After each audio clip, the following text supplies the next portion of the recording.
Hi guys, I'm now here in Dampalitan Beach, one of the three famous destinations here in Patri Burgos.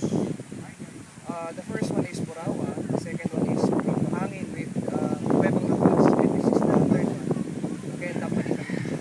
Now, how do you go to this place? You start from Manila. From Manila you're going to ride bus to Lucena. You're going to ride on Lucena Grand Central Terminal. From Lucena Grand Central Terminal, you're going to ride another bus, minibus. Minibus ride is good for 1.5 hours going to Patri Burgos. Then, alighting at Barangay Desi, Aling Desi or Tuloy. You're going to Harabo, the ride is good for 1,800. If you're going to go to all the three destinations.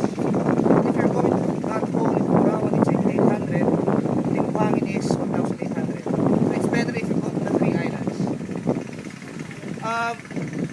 This is the longest beach, Dampalitan Beach. The best spot to swimming and snorkeling is Buhangin, while the best spot to take souvenir pictures is Borawan. Again, Dampalitan Beach in Patri Burgos.